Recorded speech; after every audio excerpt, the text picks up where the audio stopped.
Kabi-kabilang sunog ang sumiklab sa Taguig City. 11 pamilya ang apektado ng sunog sa barangay Bagong Bayan. 3 naman ang patay sa sunog sa barangay New Lower Bicutan.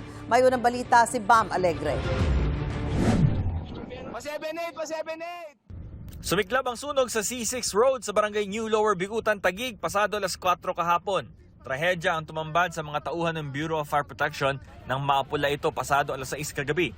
3 ang namatay habang 7 ang sugatan.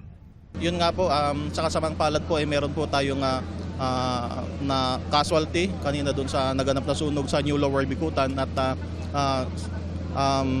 sila po ay yung dalawa po ay both senior citizens. Yung isa ay sinasabi na stroke patient and yung isa ay relative din po ng dalawang senior citizen. Sa tala ng BFP, 34 na pamilya na apektuhan ng sunog. 1.5 million pesos naman ang tinatayang halaga ng mga nasirang bahay na pawang gawa sa light materials. Patuloy ang investigasyon ng BFP sa sanhi ng apoy. Bago naman mag-alas 7 kagabi, isa pang sunog ang naganap sa Taguig. Umabot sa 3th alarma ang sunog sa barangay Bagong Bayan. Ayon sa BFP, may 11 pamilya na apektuhan ng sunog. Tinatayang 2.5 million pesos ang halaga ng mga napinsala.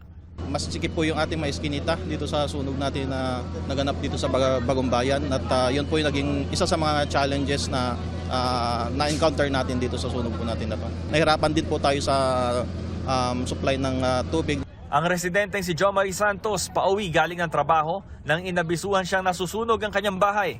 May tumawag po kasi sa akin ng 9:26, may umuusok daw po sa loob ng bahay. Pagpasok ko naman po doon, galing akong work, umakyat po ako dun sa may hagdan, umuusok pa lang po siya. Tapos nung sinisigawan na po ako ng tao sa labas kasi may apoy na po pala dun sa may bandang labas. Kaya nung biglang may pumutok, dun na po ako lumabas. Sobrang bilis po kasi ng pangyayari. Pagkaano po nung apoy. Nakaantabay naman ng lokal na pamahalaan para sa mga pangangailangan ng mga nasunugan. May nakatakda naman na ho kami talagang protocol sa ganitong mga pangyayari dito sa city natin. No? Nakahanda na po yung ating social workers at yung atin pong temporary evacuation center dito po sa ating Rocky Side multipurpose building ay nakahanda na po para dun sa mga walang matutuluyan. Ito ang unang balita mula Taguig, Bam Alegre, GMA News.